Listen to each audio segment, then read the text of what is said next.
Hi, ഇന്ന് നമ്മൾ പഠിക്കാൻ പോകുന്നത് നാനോ മെറ്റീരിയൽസ് ആൻഡ് നാനോ ടെക്നോളജിയാണ്. നാനോ മെറ്റീരിയൽസിന്റെ പ്രിപ്പറേഷൻ, അവയുടെ ക്ലാസിഫിക്കേഷൻ ഒക്കെയാണ്. So let's start. Nano materials are one of the main products of nanotechnology as nanoparticles, nanotubes, nanorods, etc. നമുക്കറിയാം നാനോ മെറ്റീരിയൽസ് ഇപ്പോൾ ഒരുപാട് ആപ്ലിക്കേഷൻസ് ഉള്ള ഒരു ഫീൽഡാണ് നാനോ ടെക്നോളജി എന്ന് പറയുന്നത്. ഇപ്പോൾ നാനോ ടെക്നോളജിയിലുള്ളത് nano particles, nano tubes, nano rods ഒക്കെയാണ്. ഇവയ്ക്ക് high surface to volume ratio ഉണ്ട്. അതായത് അവ കൂടുതൽ വളരെ സൈസ് കുറവായതുകൊണ്ട് അവയുടെ സർഫസ് ക്യാരക്ടറിസ്റ്റിക്സ് കൂടുതലായിരിക്കും. അതുകൊണ്ട് സർഫസ് ടു വോളിയം റേഷ്യോ കൂടുതലായിരിക്കും. എന്താണ് ബൾക്ക് മെറ്റീരിയലിനേക്കാളും ഒരു ഡിഫറെൻ്റ് ആയിട്ടുള്ള പ്രോപ്പർട്ടീസ് ആയിരിക്കും നാനോ പാർട്ടിക്കിൾസ് കാണിക്കുക. ഫോർ എക്സാമ്പിൾ ഇപ്പോൾ സിൽവർ നാനോ പാർട്ടിക്കിൾസ്, സിൽവറിന്റെ കളർ എന്താണെന്ന് നമുക്കറിയാം, പക്ഷെ സിൽവർ നാനോ പാർട്ടിക്കിൾസിന് ഒരു ഗോൾഡൻ ബ്രൗൺ കളറാണ്. അപ്പോൾ കളർ തൊട്ട് എല്ലാ പ്രോപ്പർട്ടീസും ഒക്കെ ബൾക്ക് മെറ്റീരിയൽസുമായിട്ട് നമ്മുടെ നാനോ പാർട്ടിക്കിൾസിന് ഡിഫറൻസ് ഉണ്ടായിരിക്കും. Then classification of nano materials. Nano മെറ്റീരിയൽസിന്റെ അവരുടെ ഡയമെൻഷൻ അനുസരിച്ചുള്ള ക്ലാസിഫിക്കേഷൻ ആണിത്. അപ്പോൾ നാനോ മെറ്റീരിയൽസ് ചിലപ്പോൾ അവയുടെ ലെങ്ത് നാനോമീറ്റർ റേഞ്ചിലായിരിക്കും. അതായത് നമ്മൾ ആ ഒരു നാനോമീറ്റർ റേഞ്ച് എന്ന് പറയുന്നത് 0 to 100 നാനോമീറ്ററിനുള്ളിലാണെങ്കിലാണ് നമ്മൾ അവയെ നാനോമീറ്റർ റേഞ്ചിൽ ഉൾപ്പെടുത്തുന്നത്. അപ്പോൾ അവയുടെ ലെങ്ത് മാത്രം ചിലപ്പോൾ നാനോമീറ്റർ റേഞ്ചിലാവാം, ബ്രെഡ്ത്ത് മാത്രം നാനോമീറ്റർ റേഞ്ചിലാവാം, തിക്നെസ് മാത്രം നാനോമീറ്റർ റേഞ്ചിലാവാം. അപ്പോൾ ഏതൊക്കെ ഡയമെൻഷൻസ് ആണ് നാനോമീറ്റർ റേഞ്ചിലുള്ളത് എന്നതനുസരിച്ച് നമുക്ക് നാനോ മെറ്റീരിയൽസിനെ ക്ലാസിഫൈ ചെയ്യാം. ഇപ്പോൾ എല്ലാ ഡയമെൻഷൻസും XYZലുള്ള എല്ലാ ഡയമെൻഷൻസും നാനോമീറ്റർ റേഞ്ചിലാണെങ്കിൽ അവയെ നമ്മൾ 0 ഡയമെൻഷൻ നാനോ മെറ്റീരിയൽസ് എന്ന് പറയും. അതായത് 0 ഡയമെൻഷൻ എന്ന് പറയുമ്പോൾ എല്ലാ ഡയമെൻഷനും നാനോമീറ്റർ റേഞ്ചിലാണ്, ഒന്നും നാനോയ്ക്ക് പുറത്തില്ല. അതുകൊണ്ട് 0 ഡയമെൻഷൻ എന്ന് പറയുമ്പോൾ 0 dimensions are out of nanometer range. എല്ലാം നാനോമീറ്ററിന് ഉള്ളിലാണ് ലെങ്ത്, ബ്രെഡ്ത്ത്, തിക്നെസ്. അവിടെ എക്സാമ്പിൾ ആണ് നാനോ സ്ഫിയേഴ്സ്, നാനോ ക്ലസ്റ്റേഴ്സ് ഒക്കെ. ദെൻ 1 ഡയമെൻഷണൽ നാനോ മെറ്റീരിയൽസ് എന്ന് പറയുമ്പോൾ എങ്ങനെയാണ്?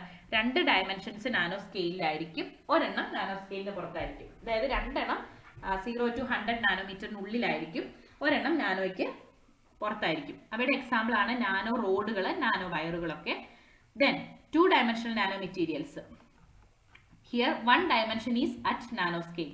2 ഡയമെൻഷൻ എന്ന് പറയുമ്പോൾ എങ്ങനെയാണ്? 2 ഡയമെൻഷനും അല്ലെങ്കിൽ 2 ലെങ്തോ ബ്രെഡ്ത്തോ അങ്ങനെ ഏത് 2 ഡയമെൻഷനും നാനോയ്ക്ക് പുറത്തായിരിക്കും, ഒരെണ്ണം മാത്രമേ 1 ഡയമെൻഷൻ മാത്രമേ നാനോ സ്കെയിലിൽ ഉണ്ടാവുള്ളൂ. ഓക്കെ, ഒരു പ്ലേറ്റ് ലൈക്ക് ഷേപ്സ് ഒക്കെ ആയിരിക്കും ഇവയ്ക്കുള്ളത്. ഇതിൽ എക്സാമ്പിൾ ആണ് നാനോ ഫിലിംസ്, നാനോ ലെയറുകൾ, nano coatings with nanometer thickness ഒക്കെ 2 ഡയമെൻഷൻ നാനോ പാർട്ടിക്കിൾസിന് എക്സാമ്പിൾ ആണ്. ദെൻ 3 ഡയമെൻഷൻ എന്ന് പറയുമ്പോൾ എങ്ങനെയാണ്? 3 ഡയമെൻഷൻസ് നാനോയ്ക്ക് പുറത്താണ്. ഓക്കെ, പിന്നെ എന്തുകൊണ്ടാണ് നമുക്ക് അവയെ നാനോ മെറ്റീരിയൽസ് എന്ന് പറയാൻ പറ്റുന്നത്? അവ മിക്കവാറും ഈ നാനോ പാർട്ടിക്കിൾസിന്റെ ബണ്ടിൽസും bulk of nano particles, nano materials ഒക്കെ ആയിരിക്കും. അപ്പോൾ നാനോ മെറ്റീരിയൽസ് തന്നെയാണ് അവ, പക്ഷെ അവയുടെ ഒരു ബൾക്കായിട്ട് എടുക്കുമ്പോൾ അവയുടെ ലെങ്തോ ബ്രെഡ്ത്തോ തിക്നെസ്സോ ഒന്നും നാനോമീറ്റർ റേഞ്ചിൽ വരില്ല. They are 3 dimensional nano materials. An example bundles of nano wires and nano tubes, multi nano layers ഒക്കെയാണ് 3 ഡയമെൻഷണൽ നാനോ മെറ്റീരിയൽസിന് എക്സാമ്പിൾ. ഓക്കെ, ഇതാണ് ഡയമെൻഷൻ അനുസരിച്ചുള്ള നാനോ മെറ്റീരിയൽസിന്റെ ക്ലാസിഫിക്കേഷൻ കൊടുത്തിട്ടുണ്ട്. ഇവയാണ് 0 dimensional, 1 dimensional, 2 dimensional and 3 dimensional nano materials. So material അനുസരിച്ചും നമുക്ക് nano മെറ്റീരിയൽസിനെ classify ചെയ്യാം.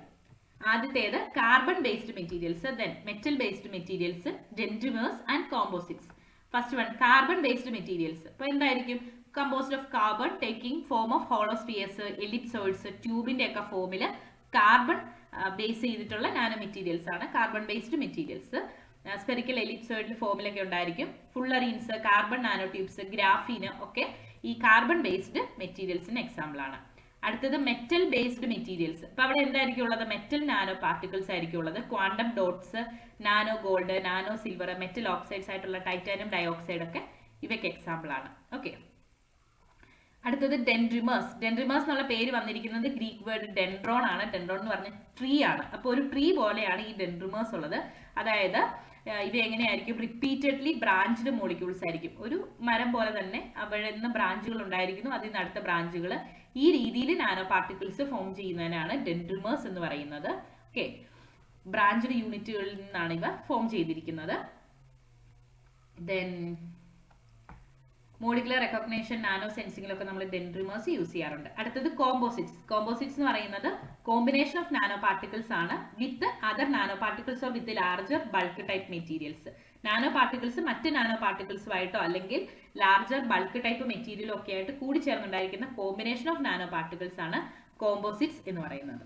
Okay, അപ്പോൾ അവയുടെ mechanical, thermal, flame retardant properties ഒക്കെ കൂട്ടാൻ വേണ്ടിയിട്ട് ഈ ഒരു കോമ്പോസിറ്റ്സ് നാനോ പാർട്ടിക്കിൾസ് അല്ലെങ്കിൽ കോമ്പിനേഷൻ ഓഫ് നാനോ പാർട്ടിക്കിൾസ് വഴി പറ്റും. ഓക്കെ, അപ്പോൾ ഇത്രയാണ് നാനോ പാർട്ടിക്കിൾസിന്റെ ക്ലാസിഫിക്കേഷൻ. ഇതിൽ ഈ ഡയമെൻഷൻ ബേസ് ചെയ്തുള്ള ക്ലാസിഫിക്കേഷൻ എപ്പോഴും തന്നെ എക്സാമിന് വരാറുള്ളതാണ് കേട്ടോ. 0 dimension, 1 dimension, 2 dimension, 3 dimension with example നമുക്ക് ഈസി ആയിട്ട് പഠിച്ചെടുക്കാവുന്നതേ ഉള്ളൂ. അപ്പോൾ അതൊന്ന് പ്രത്യേകം നോക്കി വെക്കുക. അതുപോലെ തന്നെ നാനോ പാർട്ടിക്കിൾസിന്റെ ക്ലാസിഫിക്കേഷൻ ബേസ്ഡ് ഓൺ മെറ്റീരിയലും നോക്കി വെക്കാം. ഓക്കെ.